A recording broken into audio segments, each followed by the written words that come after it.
आखाती देशातील युद्धाच्या झळा आता भारताला बसू लागल्यात। घरगुती गॅसची मारामार होताना दिसते। व्यावसायिक टाक्या बंद झाल्याने नगर जिल्ह्यातील शेकडो हॉटेल्स बंद पडतील। पुढच्या काही दिवसात पेट्रोल व डिझेल बाबतही ही स्थिती होण्याची शक्यता आहे। सरकारने फक्त घरगुती ग्राहकांना एलपीजीचे वितरण करण्याच्या सूचना दिल्यात। त्यात गुरुवारी जिल्हाधिकारी डॉक्टर पंकज आशिया यांनी जिल्ह्यातील गॅस वितरकांची बैठक घेतली। त्या बैठकीत एका गॅस वितरकाच्या टेम्पो पळवण्याचा प्रयत्न झाल्याची तक्रार सांगण्यात आली।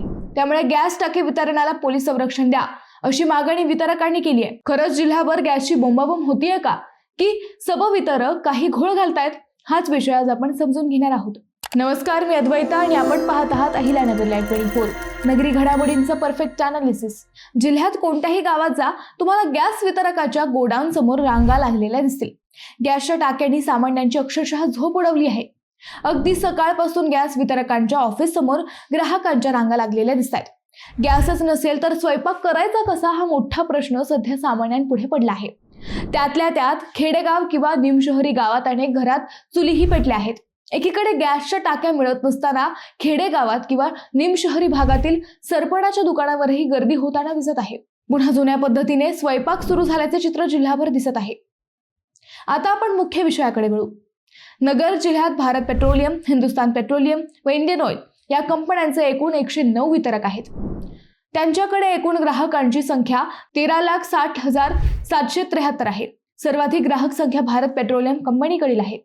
दिवसाला साधारण 30,000 टाक्या जिल्ह्याला लागतात असे सांगितले जाते।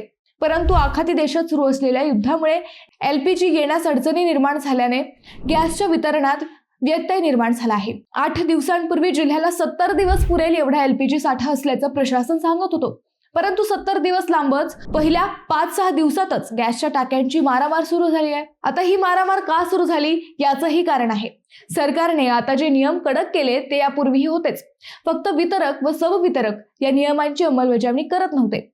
केवायसी केलेल्या प्रत्येकाला नियमाने बुकिंग करून गॅसच्या टाक्यांचे वितरण हे पूर्वीपासूनच होते, पण त्यातही काही सबवितरक हात मारत होते।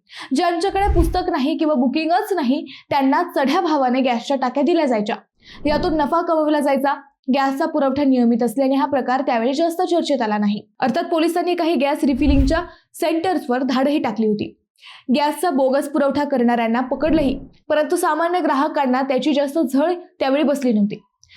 परंतु आता गॅसचा पुरवठाच कमी झाल्याने गॅस वितरणातील नियम सामान्यांना कडक वाटू लागलेत। नगर शहरातील युनिटेक गॅस एजन्सीचा गॅस टाक्या वितरणासाठी चाललेला टेम्पो टोळक्याने अडवल्याचा प्रकार गुरुवारी सकाळी घडला।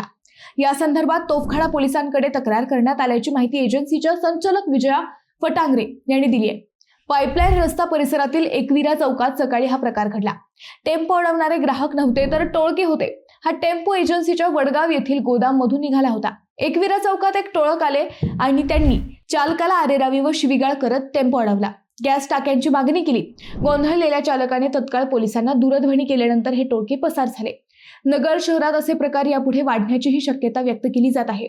गॅस टाकी वितरणातील विस्कळीतपणामुळे गॅस एजन्सीचे कर्मचारी व ग्राहकांमध्ये वादविवादाच्या घटनाही घडू लागल्या आहेत। हा प्रकार नगर शहरात घडला, मात्र आता जिल्हाभर असे प्रकार घडण्याची शक्यता व्यक्त केली जात आहे। जिल्हाभरातील गॅस वितरकांच्या संघटनेचे जिल्हाध्यक्ष डॉक्टर लक्ष्मण इंगळे यांनी जिल्हा पुरवठा अधिकाऱ्यांकडे गॅस वितरणासाठी पोलीस संरक्षणाच्या मागणीचे निवेदन दिल्याचे सांगितले। गॅस वितरकांनी वैयक्तिक निवेदनही दिलेली आहेत। अशी निवेदने प्राप्त झाल्याचे जिल्हा पुरवठा अधिकारी हेमा बडे यांनी सांगितले। याच पार्श्वभूमीवर जिल्हाधिकारी डॉक्टर पंकज आशिया यांनी पुन्हा गॅस वितरकांची बैठक घेतली। गॅस वितरण सुरळीत असून अफवांमुळे आगाऊ नोंदणीमध्ये वाढ झाली आहे। साठा करण्याची प्रवृत्ती वाढली आहे। व्यावसायिक टाक्या बंद झाल्यामुळे व्यवसाय करणारे घरगुती टाक्यांचा वापर करू लागले आहेत। त्यातून अडचणी निर्माण झाल्या आहेत। सध्या ही जिल्ह्यात नोंदणी तसा पुरवठा सुरू आहे, मात्र काही सबवितरक त्यातही हात मारत असल्याचा आरोप आहे। शिवाय घरगुती गॅसच्या टाक्यांच्या घरपोच डिलिव्हरीच्या किमतीतही काही सबवितरक मनमानी करत असल्याच्याही तक्रारी आहेत। यावर जिल्हाधिकाऱ्यांनी कडक तपासणी करावी अशी मागणी होत आहे। मित्रांनो, तुम्हाला हा विषय कसा वाटला हे आम्हाला कमेंट करून नक्की कळवा। शिवाय व्हिडिओ आवडला असेल तर चॅनलला सबस्क्राईब करून व्हिडिओला लाईक करायला विसरू नका। पुन्हा भेटू नव्या विषयावर, तोपर्यंत धन्यवाद।